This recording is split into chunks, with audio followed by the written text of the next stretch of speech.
नमस्कार, मैं आस्था Thakur. Rewanchal news express में आप सभी का स्वागत है। 11 साल की बच्ची ने खोला 3 साल पहले हुए हत्या का राज। जी हां, जो घटना आपको बता रही हूं वह बिल्कुल सही सुन रहे हैं। आज एक किशोर की हत्या का राज 3 साल बाद सामने आया है। आज एक बच्ची ने जो राज खोला, उसके आधार पर पुलिस ने हत्या करने वाले एक नाबालिग को पकड़ा है, जिसने वारदात को अंजाम देना स्वीकार किया है। पकड़े गए नाबालिग ने पुलिस घटना के संबंध में पूछताछ कर रही है। बराव में गोरेलाल कोल पितामह राजमोहन 15 वर्ष 2 दिसंबर 2019 को फांसी के फंदे पर लटकता हुआ मिला था।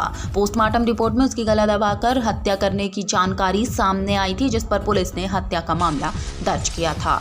3 साल से मामला थाने की धूल खा रहा था। समीक्षा के दौरान एसडीओपी नवीन दुबे ने जब उक्त केस की डायरी तलब की तो उसमें घटना के समय एक बच्ची के होने की जानकारी सामने आई, जिसकी उम्र करीब 11 वर्ष थी। बच्ची को पुनः थाने बुलवाकर उससे पूछताछ की तो सामने आया कि उसने किशोर का गला पकड़कर उसके मुंह में मुक्के से मारा, जिससे उसका जबड़ा टूट गया था।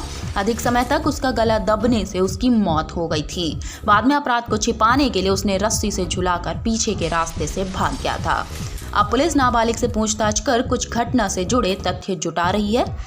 जी हाँ, रेवांचल न्यूज एक्सप्रेस से अभय पांडे जी की एक खास रिपोर्ट। धन्यवाद। 2 दिसंबर 2019 को राजमोहन साकेत निवासी बराव थाना शाहपुर ने थाने पे आके बताया कि उनका बच्चे गोरेलाल फांसी पे झूल रहा है और थाने के द्वारा सूचना पाकर मर्ग कायम किया गया। मर्ग जांच करते हुए उसका पीएम कराया गया।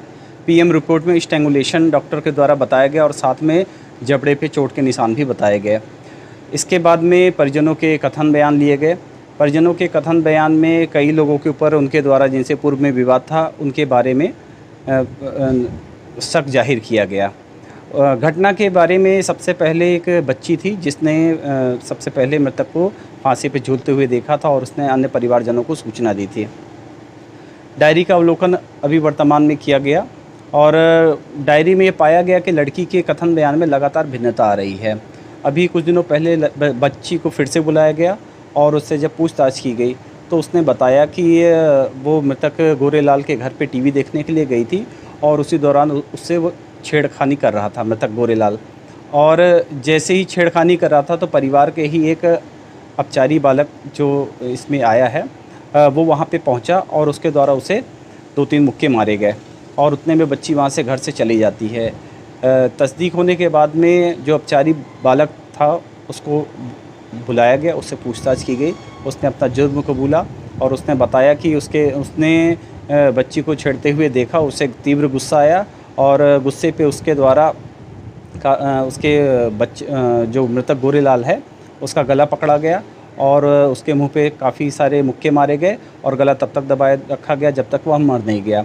और मरने के बाद में उसे वहीं पास में पड़ी रस्सी से उसे फंदे पे लटका दिया और उसके बाद में जो भी ब्लीडिंग हुई थी, जो ज़मीन पे पड़ी हुई थी, उसे पानी डाल के साफ़ कर दिया गया और उसके बाद में घर के पीछे वाली दीवार से वो कूद के भाग गया। और घटना के दिनांक के बाद से वो लगातार घर से अपने बाहर ही रहता था और लंबे समय से वह अपने जीजा के यहाँ पे रह रहा था।